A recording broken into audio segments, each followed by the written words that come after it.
We are in conversation with Roland Folger, Managing Director and CEO of Mercedes-Benz India. We are here in Pune at the launch of the Edition E, a new variant of the E-Class. Roland, thanks for joining us. Just want to talk about the E-Class. Now it's coming to the end of its life cycle, and clearly you've got a variant now to really freshen it up because still some way to go with this model. So just want to understand the E-Class. Is it still the backbone of Mercedes-Benz India, because the C-Class seems to have overtaken it in terms of sales? Good question. Thank you very much for having the chance to talk a little bit about our E-Class. The E-Class is and will continue to be the backbone of Mercedes-Benz in India, and not just in India, but around the world and around the globe. The vehicle normally encompasses everything that makes Mercedes-Benz great and different from other competitors as well, and is also the supporter of our overall growth on a worldwide level. And naturally, new products that come in always add to the overall attractiveness of the brand, make us younger as well. But frankly speaking, the E-Class encompasses it's all.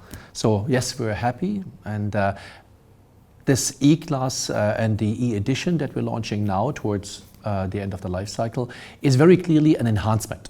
And it's meant to be an enhancement because we don't believe in discounting heavily just to sustain numbers. So we rather add something to the vehicle, especially in the run-out phase, to keep it interesting. And even after 6-7 years of life cycle, the E-Class is still in the very top of its range of luxury vehicles.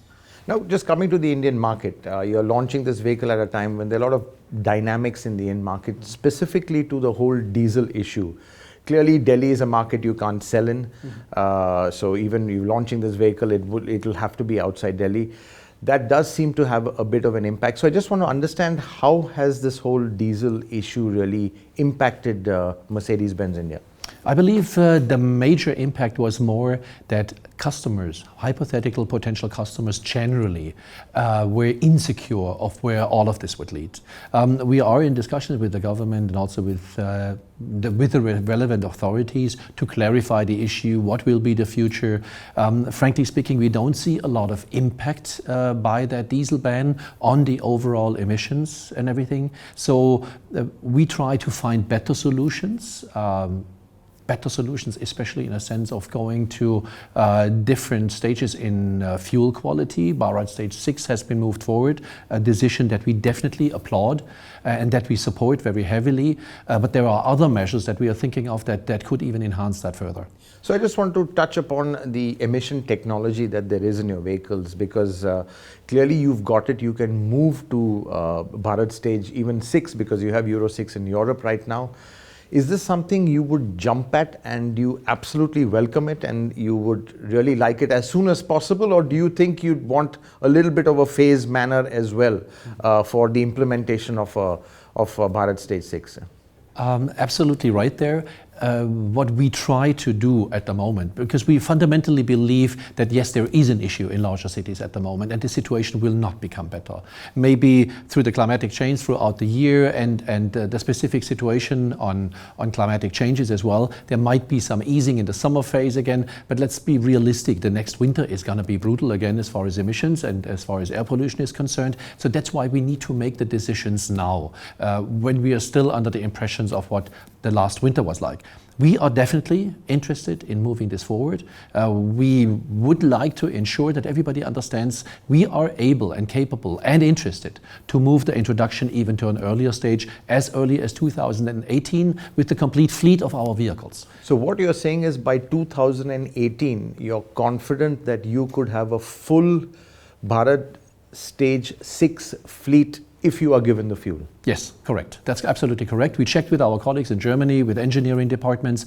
As long as we have Bharat Stage 6 fuel in that quality available, as we have it in comparative in Europe at Euro 6, then we are able to convert our complete fleet of vehicles by 2018 into this new technology, and thereby finding significant reductions in pollution.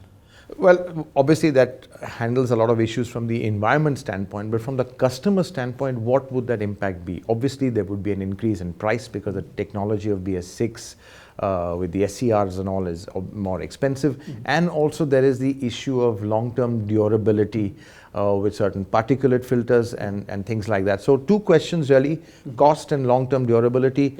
Bharat Stage 6, what is the impact for the customer?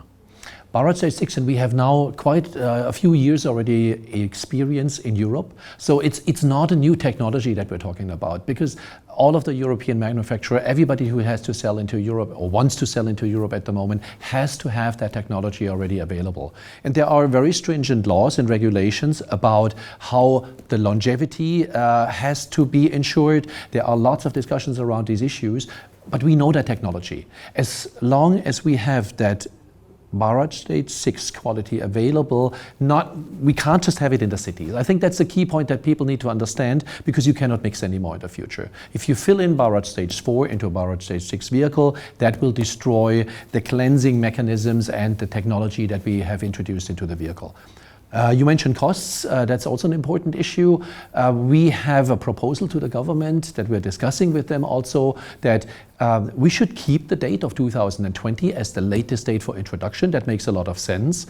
But nothing in the automotive industry normally goes from one date to the next one with a hard closure date. So it would make, from our perspective, a lot of sense to start earlier. Yeah? That you have already some of the manufacturers available doing this at an earlier stage. Some of the gas stations already providing that kind of fuel quality at an earlier stage. And in order to enhance that, the government could, for instance, give a certain tax break that would be equivalent to the additional costs. If there would be an indication of that, customers would even pick it up earlier. And I think this is the key, where everything revolves around. You need to get customers willing to get into those vehicles. So what you're saying is you feel 2020 should be the latest. Correct. If it can be done earlier, even better, and that you all are ready. And we are able to support this to the fullest extent. Because there are some OEMs who are saying 2020 is too early, we need more time. Obviously, you've got the technology, so you're quite confident you can implement it as immediately, because all you need is the fuel. And I understand where they come from, because naturally there is an additional cost involved into that technology. And unfortunately, it's a similar costs for practically everybody, because it doesn't differentiate very much with the size of your engine and other issues. But ultimately, I think we're all understanding in the meantime how high the need is to really bring in cleaner technology into this country to do our part from the automotive industry to improve on our air quality. And do you think this will change the perception of diesel? Because right now diesel is seen as the devil fuel, the fuel of the devil, yes. The dirty fuel, whatever it is. So do you think this will really change the perception of diesel once you move to stage 6? Because there are things like smoke and soot and stuff like that. Or will the trucks which keep belching out, dirty diesel, you will be painted with the same brush? What do you think this will do? Because really there's a strong perception which is going against diesel. Well, facts speak for themselves. If you look at Europe, where we have that regulation in place, there is still definitely more than 50% of the people that buy diesel. The big benefit of diesel is really, with the Bharat Stage 6 technology, we would get the emission levels on NOx as well as on particulates down to a level where we would have also the petrol cars.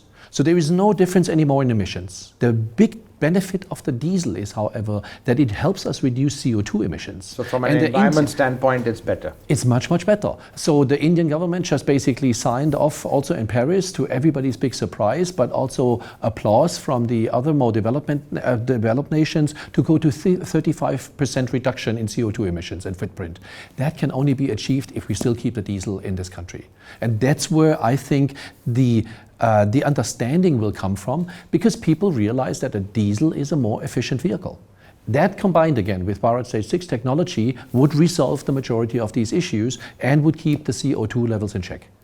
Just coming to the, let's say, the whole diesel issue. On one side, there's the government, which is obviously looking at it, from a longer term point of view with the fuel. And then you've got the courts as well, which have taken a pretty hard decision, and up to March 31st, diesel vehicles are still banned, and that to above 2 liters, which frankly seems quite illogical to a lot of people.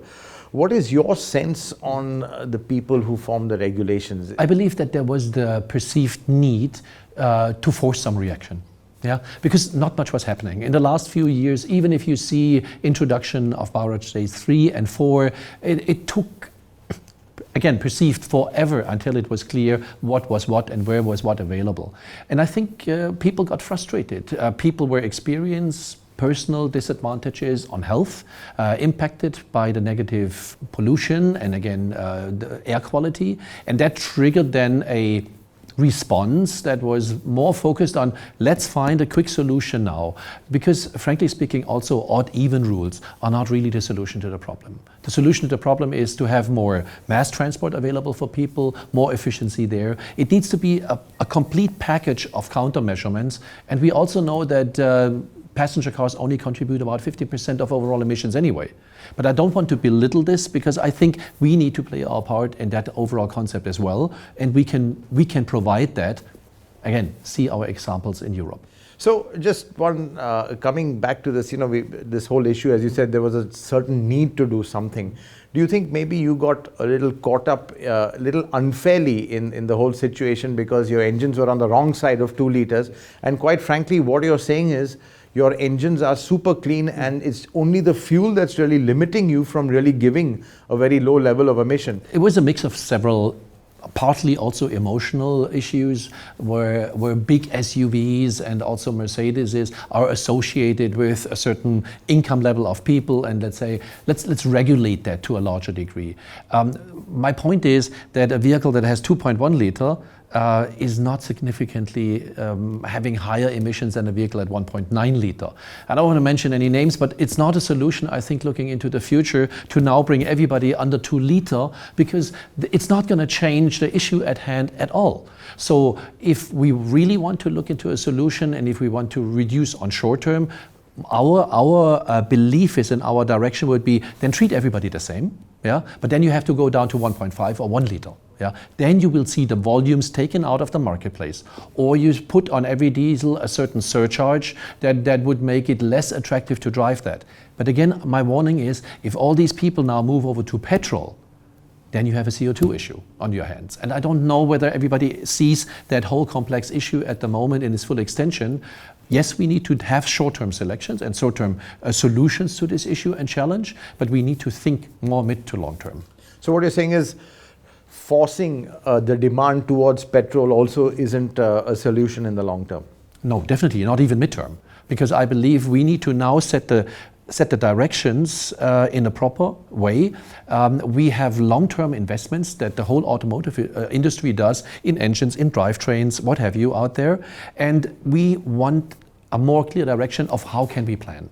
Yeah. So these disruptive elements are an eye-opener for us as well, but hopefully with arguments, with the facts and data, we can turn this around. And I believe that whoever made the decision now in detail on a diesel ban above 2 liters also understands that we are basically trying to help, and that we have good solutions available, and that we can do something to really change this in already a midterm way. Earlier than 2018, frankly speaking, is not realistic, but we also need to see that an appropriate quality in the fuel is there. So are you hopeful that after March 31st, there'll be a little bit more, let's say, a logical view on the way thing, and let's say have a roadmap? And if there's not, obviously you can't re-engineer your engines below 2 liters. The local manufacturers much easily can, and the mass manufacturers much easily can. So that might be an issue still. So what is your kind of outlook in, let's say, in the coming months and years? Is this uncertainty also a bit of an issue? Well, in the automotive industry, we are used to dealing with uncertainty, generally speaking, not only in India. And on the same hand, we are chronically optimistic. So I believe that, yes, that our logic, that the improvements that could be done will hopefully be seen. On a more indirect note, we can actually switch over significantly also into petrol versions. We have nearly for each and every of our vehicles also a petrol engine available. I'm just raising that level of caution. We need to also address this issue on the CO2 side. And it would be a pity if now, as you mentioned before, the diesel would be vilified and put into the wrong direction. And then at a stage in 18, 19, 20, we would have to move it back again into the right direction. Customers don't follow those trends.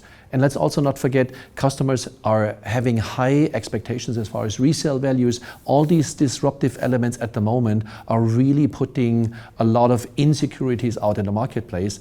And I don't see, frankly, how that is supposed to help the environment. Thanks very much. You're welcome. Thanks for your questions. Thank you.